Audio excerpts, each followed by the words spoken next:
Sa episode 170 ay nakita nating nagtagumpay si Asta sa ritual na kanyang ginawa kay Libby kung kaya't sinabi ni Nak na doon na raw magsisimula ang totoong pagsasanay ni Asta. Sinabi ni Nak na kailangang matalo siya ni Asta at Libby at doon ay pinakita ang isa sa mga Devil Union ni Nak na tinatawag na Mode Canist. Isa lamang daw ang paraan upang maging mas malakas si Asta at ito ay sa pamamagitan ng pakikipag-isa sa Devil at mailabas nito ang lahat ng anti-magic ni Libby. Tila ba may napansin si Asta sa kanyang ibaba at biglang lumabas ang mga kulay itim na kamay sabay balot sa kanyang katawan, subalit si Asta ay nagbago ng anyo upang makawala sa atake ni Nak. Nagtataka si Asta kung nasaan si Libby at doon ay pinakitang si Libby ay lumiit sapagkat ganun daw pala ang nangyayari kapag binigyan niya ng power si Asta. Ayon kay Nak, ang Devil Binding ay kailangan ang tao lamang ang nagbibigay ng utos at dahil doon ay madali niyang nagagamit ang Devil Union, subalit iba daw sa kondisyon nila Asta sapagkat hindi ito isang union bagkus ay binibigyan lamang ni Libby ng maliit na portion ng power si Asta. Tanong ni Asta kay Libby ay paano niya daw magagamit ang totoong kapangyarihan nito. Sagot naman ni Libby ay hindi ko alam, ang plano ko lang naman ay kuhanin ang iyong katawan at ni minsan ay hindi ko pa naranasang makipaglaban sa labas kaya naman kahit ang katulad mo ay nagawa akong talunin. Nagtatalo na si Libby at Asta kung ano ang kailangan nilang gawin upang lumakas at habang naglalabas ng maraming shadow si Nak ay sinabi nito na mukhang kailangan daw ma-discover nila Asta ito habang nakikipaglaban. Sa pamamagitan daw ng Devil Union ay isasama ni Nak ang ability ng kanyang Devil sa kanyang Shadow Magic kung saan magkakaroon ng maraming Kagebunshin na itsurang aso na gawa sa anino. Biglang lumabas sa likuran ni Asta ang isang Shadow Dog pero nagawa niyang sanggahin ang atake nito at doon inatake muli si Asta ng dalawang Shadow, ngunit nakaiwas siya dito pero patuloy lamang siyang inaatake ng mga ito at pilit na kino-corner ang ating bida. Parehas daw ng kininak ang lahat ng Shadow at ang mahirap pa doon ay humalo si Nak sa mga Shadow na ito at wika naman ni Nak ay hindi raw mawawala ang mga Shadow hanggat hindi siya natatalo. Sa isip ni Asta ay ibig sabihin daw pala ay 4 na beses na nakipagharap ng patayan si Nak sa mga Devil at dahil mas malakas na raw ang koneksyon niya kay Libby ngayon, dapat ay mas mailabas niya ang kapangyarihan nito. Dahil nagkaroon daw ng equal na kontrata si Asta kay Libby ay mahihirapan daw na mailabas nito ang 100%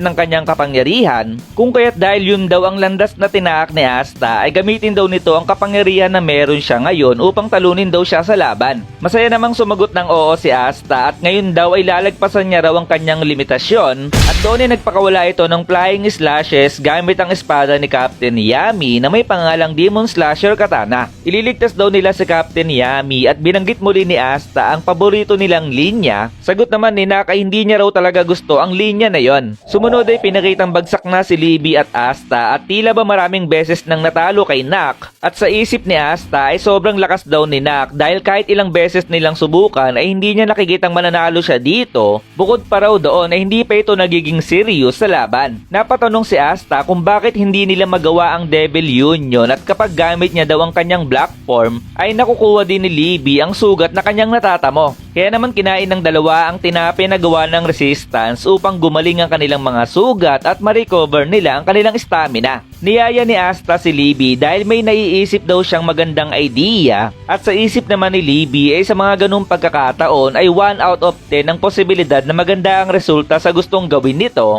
at doon ay nilagay ni Asta si Libby sa kanyang balikat at sinabing combine at sa isip ni Libby ay ang 90% ay walang dudang palpak. Wika ni Libby ay hindi raw yun ang oras upang sila ay makipagbiruan kung kaya't ang dalawa ay nagpatuloy na naman sa kanilang pagtatalo. Naalala naman ni Nak ang tanong niya kay Morgan kung hindi raw ba ito napapagod maging mabait na tao at sagot naman sa kanya ni Morgan ay hindi raw ba ito napapagod sa paglalakwatsa lamang. Wika ni Nak kila Asta ay malapit na ang kanilang time limit dahil 2 araw na ang nakakalipas na sobrang kinagulat nila Asta dahil hindi nila namalaya ng oras. Habang nagpapakawala ng malaking mahika si Nak ay sinabi nito na kung hindi raw magagawa nila Asta ang Devil Union ay mas mainam daw na mamatay na ito ngayon kung kaya't dali-daling nagpalit ng anyo si Asta sapagkat ginamit ginamit na ni Nak ang kanyang mana zone sabay atake sa ating bida nang hindi nito namamalayan. Hindi raw maramdaman ni Asta ang presensya ni Nak kung kaya't hindi siya makakaiwas sa mga pag-atake nito at doon ay patuloy lamang siyang inaatake ni Nak ng sunod-sunod sabagat ngayon ay nahaharap si Asta sa isang kadiliman na wala siyang maramdaman na kahit anuman na sobra daw talagang nakakatakot. Napapatanong na ang dalawa kung bakit hindi nila magawa ang Devil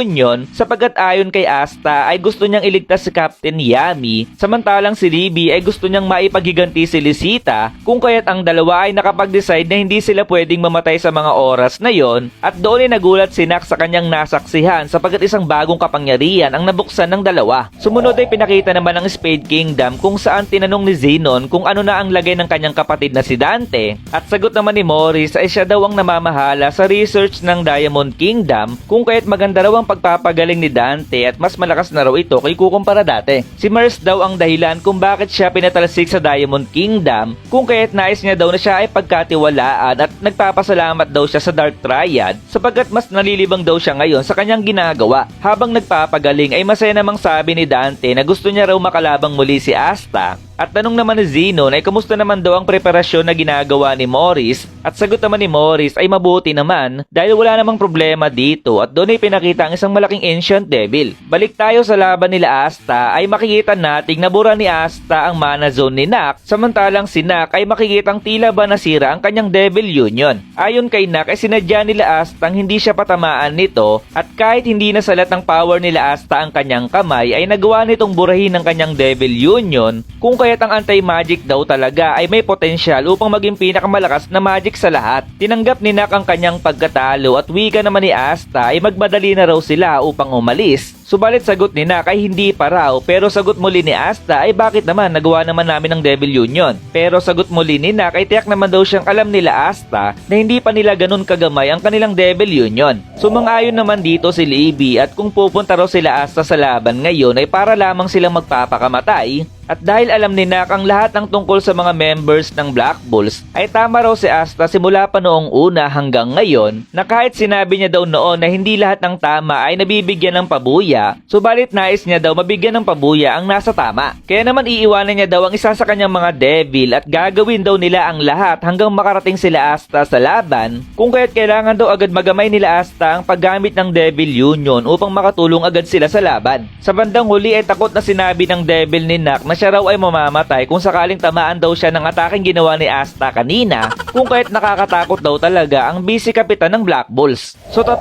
chapter ang ating natapos ngayon at dahil AI na boses ang gamit ko noon dito at hindi pa sanay magsalita or mag-review talaga ay inulit kong muli itong chapter na ito. Kaya naman sa nagustuhan ng ating video ay huwag kalimutang mag-like, follow and subscribe para mas maging updated ka sa mga susunod nating Black Clover review. Hanggang dito na lamang. Maraming salamat. Goodbye.